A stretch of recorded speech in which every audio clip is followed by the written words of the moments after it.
The LinkedIn Podcast Network is sponsored by SAP. SAP Business AI.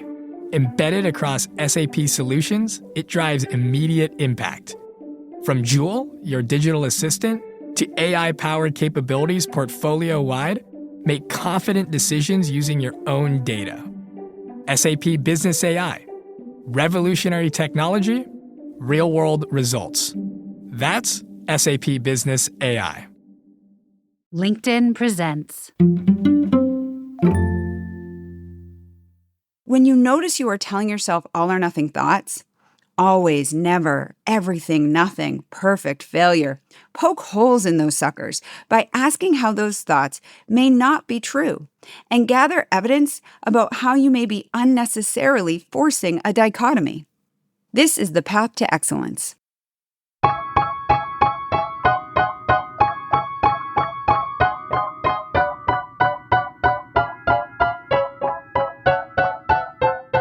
It's Thursday. I'm Michael Kovnat, and this is the Next Big Idea Daily. Big ideas from big thinkers in under 15 minutes.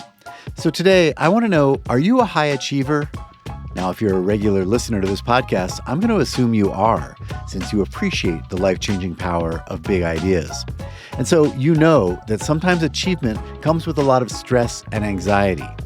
But you shouldn't have to give up on your ambitions to live a happier, more content life, at least according to Mary Anderson, author of the new book, The Happy High Achiever, 8 Essentials to Overcome Anxiety, Manage Stress, and Energize Yourself for Success without losing your edge. Mary is a licensed psychologist and sought-after speaker, and she joins us now to share some of her key insights.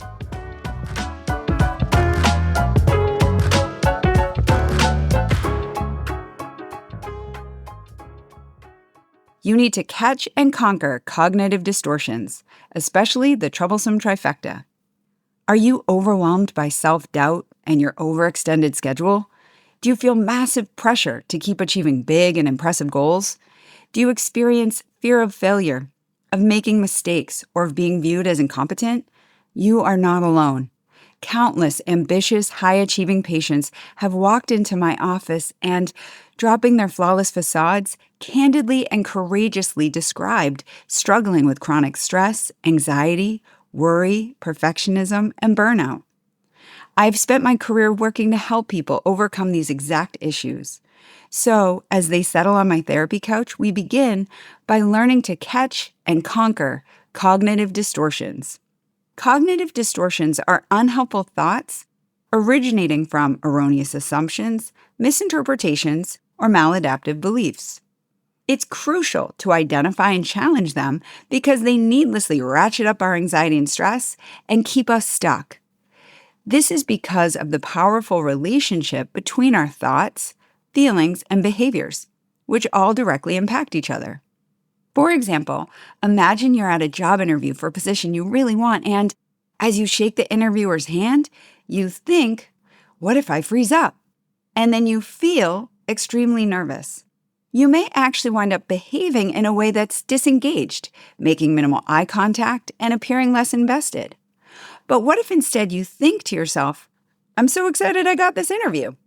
Imagine how different you would feel, probably motivated, proud, grateful, and how that would affect how you show up and behave at the interview. Likely curious, interested, and energetic. So it's critical that you raise your awareness about what you are thinking, because what thoughts you focus on will directly impact your feelings and behaviors, which will profoundly impact your life. So, when you feel overwhelmed, anxious, or stressed out, step 1 is to ask yourself, what am I telling myself? Almost always, you'll recognize there's a cognitive distortion amplifying your anxiety, like focusing on the possibility of freezing up in the interview, making you feel extremely nervous. Now, we move from awareness into action. Step 2 is poking holes in that unhelpful thought by asking, how is my thought not necessarily true? Find the evidence, the facts of the situation that demonstrate your thought may be inaccurate. And finally, step 3 is creating new and improved self-talk. Ask yourself, what is a more helpful thought I can focus on? Use the evidence you just amassed to practice an accurate, believable thought that will help your anxiety feel more manageable and help you move forward. Throughout my many years as a psychologist, I've found there are 3 cognitive distortions that most often plague high achievers and are the greatest obstacles to excellence. I call them the troublesome trifecta. They include 1, all or nothing thinking, which sounds like, if I'm not perfect, I'm a failure. 2, jumping to conclusions like, it's not going to go well, or they think I sound stupid. And 3, should statements, like, I should be further in my career, I'm so behind. Our mission is to catch and conquer these unhelpful, but unfortunately ubiquitous beasts so that you can feel and be your best. Perfectionism is the Achilles heel of the ambitious. In their attempt to be perfect, high achievers actually limit themselves. Striving to appear flawless, they are afraid to take risks or try new things they may not immediately be adept at. They burn out from overworking, often in inefficient ways, rechecking and stressing about minor details, or avoid starting tasks or projects they worry might not come out as well as they want, which I call perfectionism-fueled procrastination. So their lives actually get smaller. Striving for perfection is counterproductive, yet, unfortunately to their detriment, high achievers are fiercely resistant to relinquishing that quest. Often my clients worry that if they release the perfection metric and its accompanying anxiety, they might become lazy, lose their edge, and not reach their goals. This is a pervasive and dangerous misconception. The truth is that shifting from striving for perfection to working toward excellence actually protects and enhances your edge. Why? Because perfectionism makes people terrified of making mistakes and results in rigid thinking and people-pleasing. At core, it's about feeling like you have to prove yourself, tying your self-worth to your achievements, appearance, or performance, instead of believing in your inherent value. The bottom line is, if you make your internal worth beholden to external validation, you will live with chronic anxiety. Alternatively, striving for excellence allows for high achievement and our humanity. As humans, we will make mistakes. They're inevitable. They don't impact our internal worth, and we can learn from them. So the goal shifts from people-pleasing to making progress and moving forward. Excellence is about being our best, while recognizing our best will differ by the day. For example, after a good night's sleep versus when we're in the midst of the flu, jet lag, or a recent breakup. Switching the metric to excellence begins with catching and conquering cognitive distortions again, specifically all or nothing thinking, which is thinking in absolutes. So when you notice you are telling yourself all or nothing thoughts, always, never, everything, nothing, perfect, failure, poke holes in those suckers by asking how those thoughts may not be true and gather evidence about how you may be unnecessarily forcing a dichotomy. This is the path to excellence. You need to prioritize SELF self-care and keep it doable to effectively manage stress and enjoy high performance. Let's debunk a myth about self-care. It doesn't need to mean 2-hour bubble baths and week-long meditation retreats. When I talk about self-care, what I mean is taking good care of yourself on a regular basis. And to be sustainably happy, healthy, and high-achieving, self-care is a necessity. My high-achieving patients tend to balk when I raise the idea of taking even a few minutes out of their busy schedules to take care of themselves. Instead, they often minimize their exhaustion and overwhelm and point to someone else who is easily maintaining under the same pressures. But the unfortunate, inconvenient reality is, if they don't practice self-care, they will burn out. So I created the SELF self-care acronym to help patients focus on the science-based self-care fundamentals that give them the best bang for their buck. These self-care fundamentals are worth your time. They will help fuel you with the energy you need to be high-performing in the short term and be your most excellent self in the long term. The S in SELF stands for sleep. Research shows that chronic lack of rest has negative effects on memory, attention, concentration, and decision-making. But a good night's sleep, at least 7 hours for adults, can improve productivity, problem-solving skills, memory, and concentration. Try sticking to a fixed wake time to help effectively regulate your sleep schedule. Motivate yourself to get up at the same time each morning with a tempting cup of coffee or other enjoyable AM ritual. The E stands for exercise. I'm sure you've been hearing lectures on the importance of physical activity since childhood. Aim for 30 minutes of activity most days. This is an incredibly efficient method for managing stress and reducing levels of the stress hormone cortisol, making it one of the most effective ways to prevent burnout. The L stands for look forward. It's easy to get mired in the daily grind, but we all need some relaxing or fun things to anticipate. So plan at least one pleasant activity a week to look forward to. Just the anticipation of something positive is powerful. You'll get a mood boost not only when doing the activity, but also when thinking about it in advance.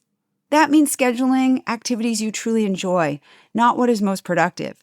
Keep it really manageable. Plan to meet up with a friend, order your favorite takeout, or book a massage. Pick one thing you'll look forward to. Put it in your calendar, commit to doing it, and enjoy. Lastly, our F stands for fuel. You need to feed and hydrate your body well. Otherwise, your cognitive performance will suffer. So, keep healthy, energy-boosting snacks readily available. And don't forget to fuel your mind, too. A few minutes out in nature, a few moments of quiet without scrolling on your phone, or even just a few deep breaths at your desk or on the way to your next meeting can make all the difference. Most importantly, keep your self-care routine doable.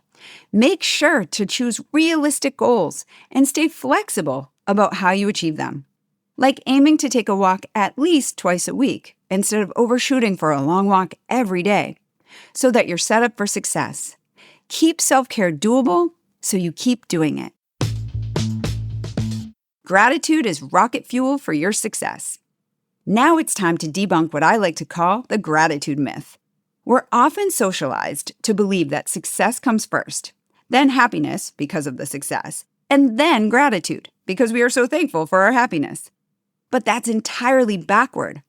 Instead, gratitude leads to happiness, which leads to success.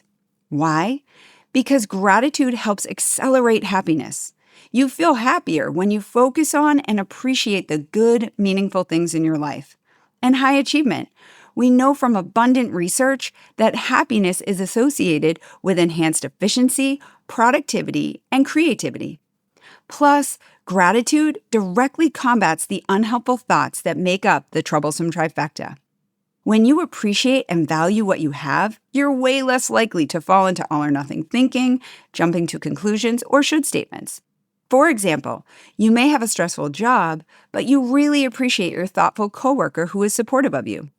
So, instead of thinking, everything is awful at work, you are able to conquer your all-or-nothing thought. In this way, gratitude is a phenomenal tool for overcoming the particular cognitive distortions that plague high achievers. I call gratitude the highest elevation of self-talk.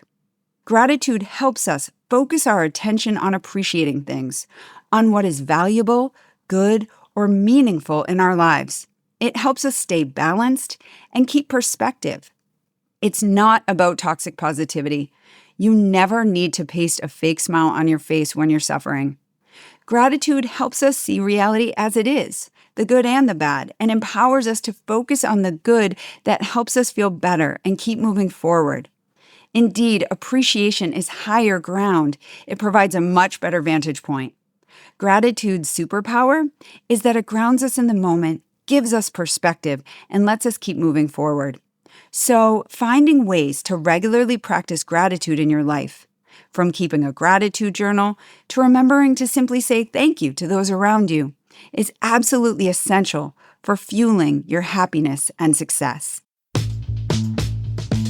Start now. The phrase that I hear most often at final sessions with my patients is, "I wish I had started this sooner, Dr. A." That's because optimizing your thoughts, like overcoming cognitive distortions, and behaviors, like regularly implementing self-care, can enhance everything from work to home to health to relationships. And why would you want to wait for that relief or success? You deserve to feel and be your best now.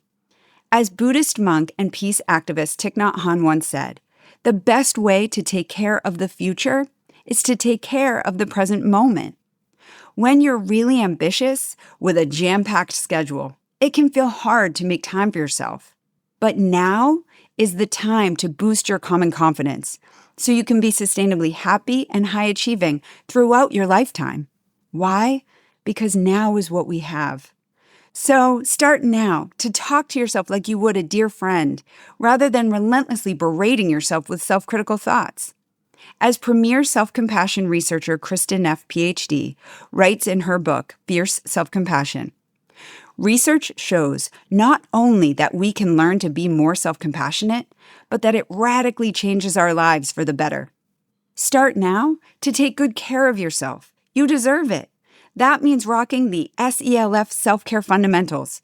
You don't need to do everything perfectly or all of them all at once. Just focus on making progress. Lastly, and perhaps most importantly, start now to transform your awareness into action. When you start to pay attention and become more aware of your thoughts and behaviors, then you can take action to optimize them. And it's only by taking action that you will transform your life for the better. You can overcome your anxiety and effectively manage your stress. You can create and maintain excellent habits. You can persevere through mistakes or difficult moments and keep moving forward. You can be a happy, healthy, high achiever and enjoy an excellent life. Now, go. You got this. Thank you, Mary. All right, everyone, get yourself a copy of The Happy High Achiever at your favorite bookstore. And if you got something from today's show, how about giving us a rating or review in your podcast player to help others find it? Remember, if you want to have big ideas like this right in your pocket, head over to the App Store and download our next Big Idea app. I'm Michael Kovnat. I'll see you tomorrow.